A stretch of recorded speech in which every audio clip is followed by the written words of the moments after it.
Tapas de moules de Bouchot de Saint-Brieuc, une recette toute en fraîcheur, parfaite pour cet été.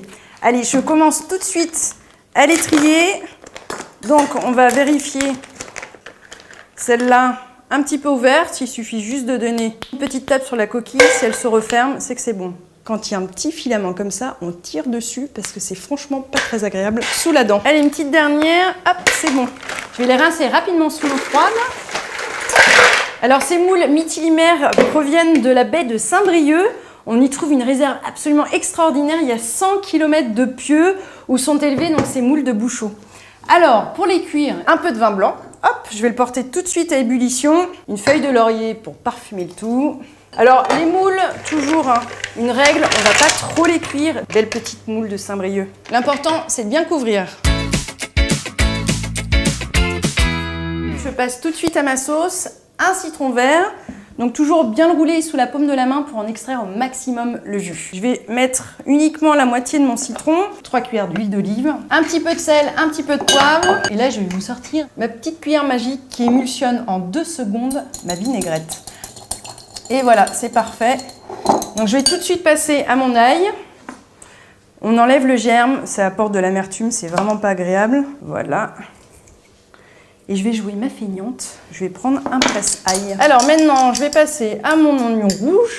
J'ai choisi un oignon rouge là parce qu'il a une saveur plutôt douce, il est sucré. Direction le bol.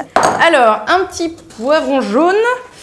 Là, je vais le peler. On enlève le pédoncule. Je vais le couper en deux. Et là, vous avez vu, il y a des membranes blanches. Alors là, il faut surtout les retirer parce que ça apporte beaucoup d'amertume.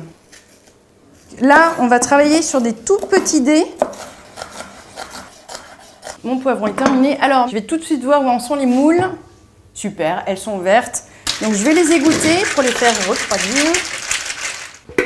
Alors là, le principe, c'est de les ouvrir en deux. On a des belles moules de Bouchot élevées sur des pieux, donc qui proviennent de Saint-Brieuc. Vous savez où c'est? C'est en Bretagne.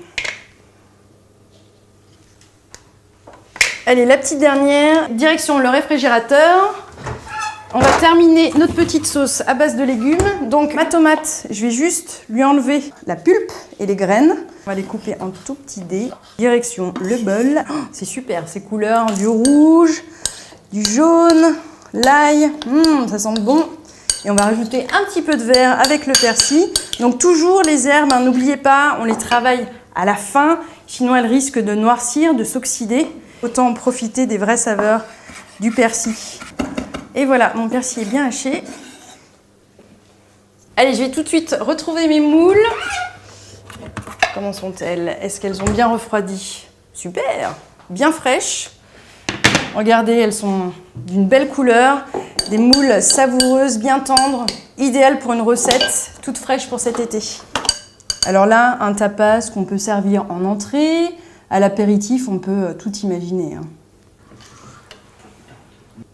Et voilà, mes tapas de moules de Bouchot de Saint-Brieuc sont terminés. Je vous souhaite un très bon appétit et à très vite pour une prochaine recette.